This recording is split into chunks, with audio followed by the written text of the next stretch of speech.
Hello everyone, Miss Patricia here. I'm trying to enjoy this kind of cold spring day, but I'm just so grateful that the sun is out today, and so I want to encourage you, if the sun is out by your house, spend some time outside, take a walk around the block, take a walk to the park if it's safe to do so. We gotta take advantage of these warm days. So today I'm going to be reading The Giving Tree by Shel Silverstein to you. This book was around even when I was a kid, and I could guarantee whatever teacher you have right now, they know what this book is because it's one of our favorites. The author, Shel Silverstein, has actually written quite a few books, including a series of poetry books. And a poem is a little different than a book like this because they're usually a little shorter, sometimes they rhyme, sometimes they don't, and they're usually a little fun and quirky. So before we get into The Giving Tree, I'm going to read one of my favorite poems by Shel Silverstein, called Bear in There. This is from his poetry book called The Light in the Attic. We'll let you see the picture quick. This poem is called Bear in There. There's a polar bear in our frigid there. He likes it because it's cold in there. With his seat in the meat and his face in the fish and his big hairy paws in the buttery dish.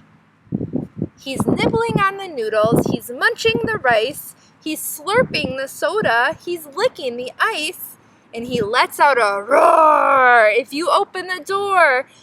And it gives me a scare to know he's in there, that polary bear in our frigidy dare.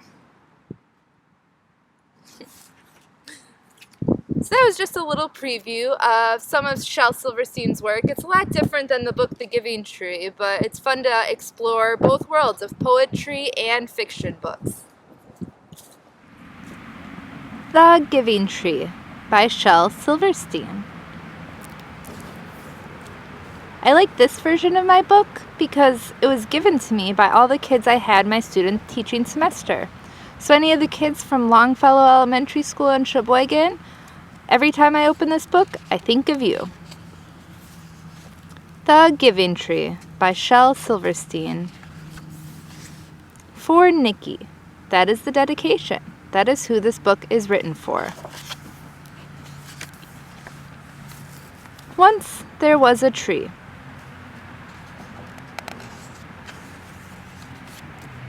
And she loved a little boy.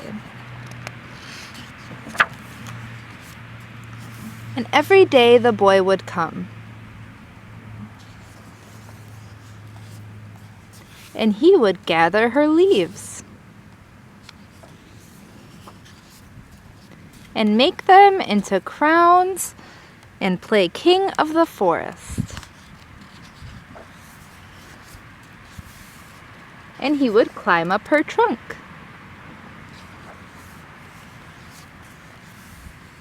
And swing from her branches.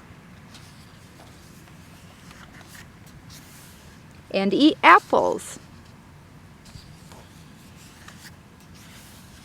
And they would play hide and go seek.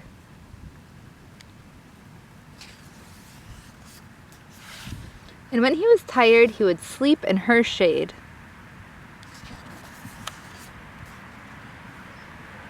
And the boy loved the tree.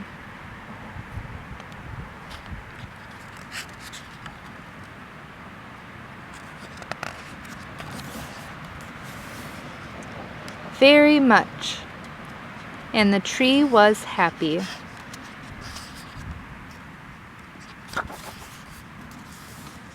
But time went by,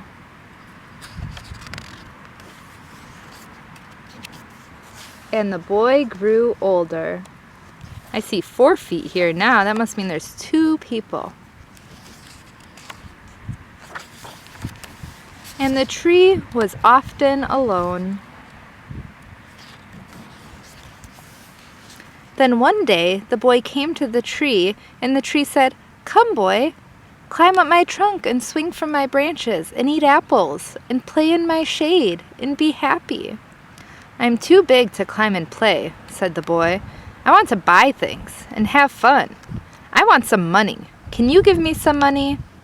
"I'm sorry," said the tree, "but I have no money. I only have leaves and apples.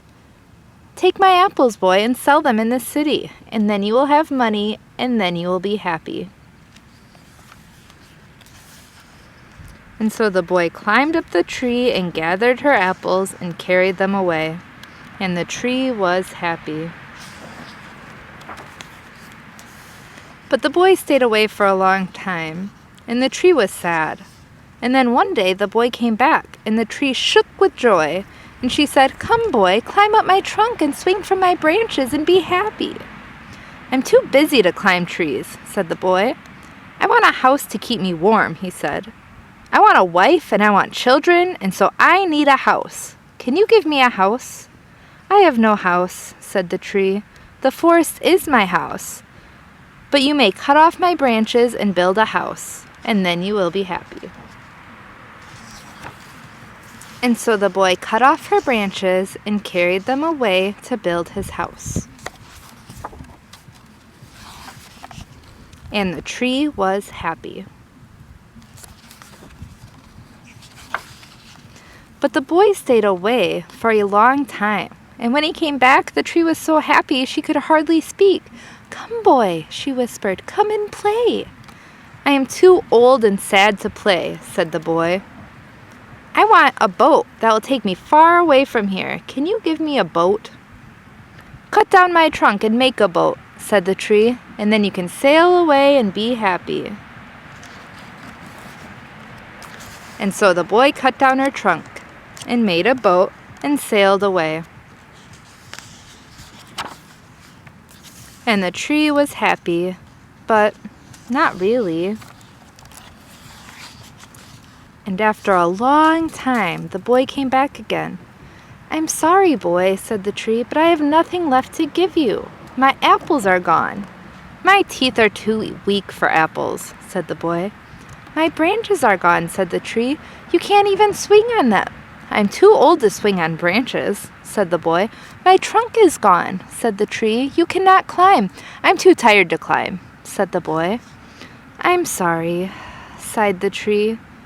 "I wish that I could give you something, but I have nothing left. I'm just an old stump. I am sorry."